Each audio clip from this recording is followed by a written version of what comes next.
भारत माता की जय। दोस्तों, मैं आपका भाई आशीष भारत। जैसा कि आप न्यूज़ देख रहे होंगे, रिपब्लिक टीवी के जो सर्वे सर्वा हैं, श्रीमान अर्णव गोस्वामी जी को महाराष्ट्र पुलिस द्वारा अरेस्ट कर लिया गया।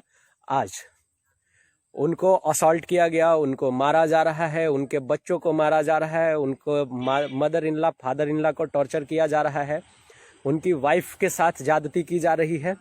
यही है महाराष्ट्र पुलिस की हकीकत, यही है उद्धव ठाकरे जी की। उद्धव ठाकरे आप इनको मत कहिए, क्योंकि ये बाला साहब ठाकरे के तो पुत्र नहीं हो सकते हैं, क्योंकि बाला साहब ठाकरे वही बाला साहब ठाकरे हैं जिन्होंने हिंदुत्व और माँ भारती के लिए अपना सर्वस्व कुर्बान कर दिया। ये वही बाला साहब ठाकरे हैं जिन्होंने क्या क्या नहीं किया हमारे मातृभूमि और इस हिंदुत्व के लिए। लेकिन ये वही उद्धव सरकार है, ये वही डरी हुई उद्धव सरकार है जिनके बेटे का नाम आने के बाद सुशांत सिंह राजपूत, बिहार के लाल, और एक self made actor Sushant Singh Rajput ji के मर्डर केस में जब उद्धव ठाकरे का वो जो चुज्जा लड़का है उसका नाम आने के बाद से इनकी फटी पड़ी थी भैया। और एक व्यक्ति था जो अपनी आवाज को बाजार में हर व्यक्ति तक पहुंचाने में ये सक्सेसफुल हो गया था, और सबको ये कह रहा था कि please raise your voice for Sushant Singh Rajput, please raise your voice for Sushant Singh Rajput. ये वही अर्णव गोस्वामी जी हैं। मैं आपकी जानकारी के लिए बता दूं, इनकी पत्रकारिता, इनकी व्यक्तिगत जीवन के बारे में, पत्रकारिता के बारे में हम आप सब जानते हैं, व्यक्तिगत जीवन के बारे में हम लोग ज्यादा नहीं जानते हैं। लेकिन he is the man, he is the Arnab Goswami जिन्होंने ब्रेक किया था कॉमनवेल्थ स्कैंडल को, जो कॉमनवेल्थ का पूरा जो ढांचा था। He is the man who has break this news in front of the nation. यही वो अर्णव गोस्वामी है जिन्होंने अगस्ता वेस्टलैंड को डिकोड किया था। यही वो अर्णव गोस्वामी है जिन्होंने जो यूरेनियम डील था अमेरिका के साथ उसको इन्होंने क्रैक किया था। ये वो आदमी है जिसने ना हमेशा माँ भारती का कर्तव्य निभाया है एक पुत्र होने का। ये वो व्यक्ति है, इन्होंने कभी भी ये नहीं देखा कि हम आपके नजर में ये व्यक्ति प्रो और अगेंस्ट द गवर्नमेंट हो सकता है, लेकिन मेरे नजर में ये व्यक्ति माँ भारती का एक लाल है जिसने हर वक्त मेहनत करी है अपने जर्नलिज्म। इन्होंने हमेशा अपनी माँ का जो कर्ज है वो अदा करने का काम किया है। इन्होंने लगातार मोर्चा खोल रखा था कि भाई सुशांत सिंह राजपूत जी को न्याय मिले, न्याय मिले, न्याय मिले। ये एक्सट्रीम गए, उसका इनको ये नतीजा मिला कि इनको आज महाराष्ट्र पुलिस उठा करके ले गई है और इनको असॉल्ट कर रही है। और ये वही पुलिस कमिश्नर है परमबीर सिंह जी, वही पुलिस कमिश्नर हैं जिन्होंने साध्वी प्रज्ञा सिंह ठाकुर जी को असॉल्ट किया था, एक महिला को। जैसा कि साध्वी प्रज्ञा सिंह ठाकुर जी ने कहा था अपने बयानों में कि वो बेल्ट से मारा करते थे मुझे, तो ये वही पुलिस कमिश्नर है जिन्होंने साध्वी प्रज्ञा सिंह ठाकुर को बेल्ट से पिटवाया था। ये वही पुलिस कमिश्नर है परमबीर सिंह जी जिनके ताकत में नहीं हुई कि सुशांत सिंह राजपूत का जांच कर सके, और जब ये जांच सीबीआई को जा रही थी तो यही वो पुलिस कमिश्नर परमबीर सिंह जी थे जिन्होंने हलफनामा कोर्ट में दायर किया था कि नहीं, हमसे ये केस नहीं ली जा सकती है।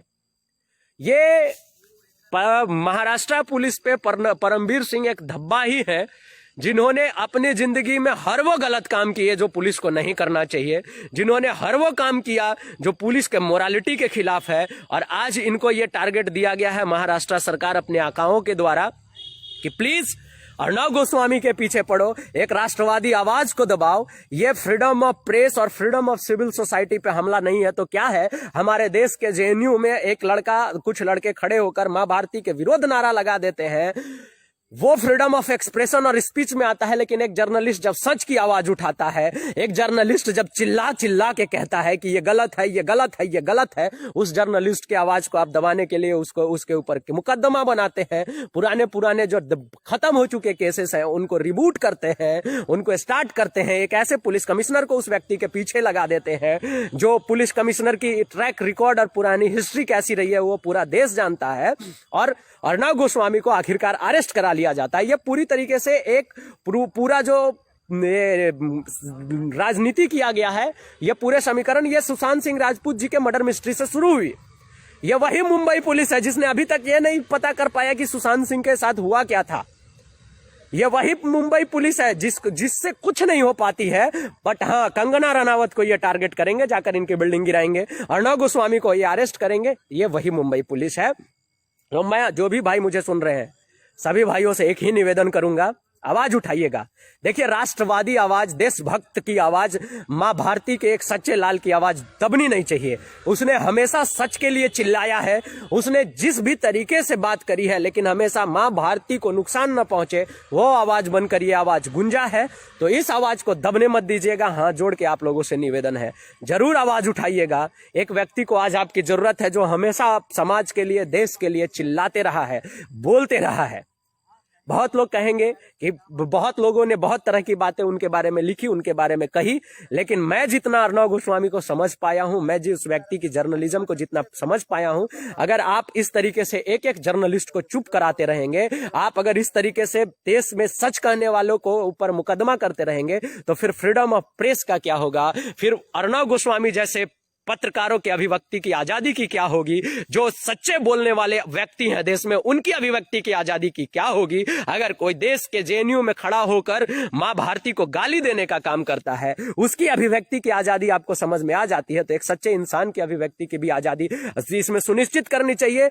Governor of Maharashtra, supreme court of India, high court of Maharashtra और भारत के प्रधानमंत्री माननीय नरेंद्र मोदी जी को इसमें इंटरफेयर करना चाहिए। सुप्रीम कोर्ट को इसमें दलील, एक केस मैं आपको याद दिलाता हूं, बंगाल का केस है। यही ममता बनर्जी जी की सरकार थी, जब उन्होंने एक प्रेस वाले का जो दिल्ली में इनके साथ हुआ था, वो मैं कहानी कभी आपसे बाद में शेयर करूंगा, तो सुप्रीम कोर्ट ने उस पे किया था कि इस तरीके से हम नहीं कर सकते हैं, बोलने वालों पे, उनकी भी अभिव्यक्ति की आजादी पे हम चोट नहीं मार सकते हैं। तो सुप्रीम कोर्ट इसमें इंटरफेयर कर सकती है, गवर्नर ऑफ महाराष्ट्र इसमें इंटरफेयर कर सकते हैं, भारत के प्रधानमंत्री इसमें इंटरफेयर कर सकते हैं। जो गलत हो रहा है उस पे कड़ी निंदा करिए और उस पर आवाज उठाइए, वोकल बनिए, जो कर सकते हैं वो करिए। गलत को नहीं सहना है भैया। एक व्यक्ति ने हमेशा सच के लिए आवाज उठाया है और ये सच है जो दिखा है सबको। एक व्यक्ति ने, बिहार के एक लड़के जिसकी मौत मुंबई में हो जाती है, मिस्टीरियस मर्डर हो जाती है, उसके लिए अपना जी जान, अपना कैरियर, अपना सब कुछ दांव पे लगा दिया है। एक व्यक्ति जो राष्ट्रभक्ति का जिसको मिसाल कहा जा सकता है, उस व्यक्ति को आज महाराष्ट्र पुलिस उठा करके और थाने में बंद कर रखी है। वो रात भर मारेंगे उनको, मुझे पता है, क्योंकि ये कमिश्नर परमवीर सिंह जी की क्या बैकग्राउंड रही है वो किसी से छुपी हुई नहीं है। जब ये महिला को ये मेंटली और फिजिकली असॉल्ट करा सकता है व्यक्ति, तो अर्णव गोस्वामी के साथ ये क्या करेगा वो आप और हम भली भांति जानते हैं। तो प्लीज आवाज उठाइए, गवर्नर ऑफ महाराष्ट्र को टैग करिए, प्राइम मिनिस्टर ऑफ इंडिया को टैग करिए, सुप्रीम कोर्ट ऑफ इंडिया को टैग करिए, हाई कोर्ट ऑफ महाराष्ट्र को टैग करिए और आवाज उठाइए, release Arnab Goswami, hashtag India with Arnab Goswami, जो कि अभी ट्विटर पे ट्रेंडिंग भी है। हम आप उससे भी जुड़ सकते हैं। जय हिंद, जय भारत, वंदे मातरम, भारत माता की जय।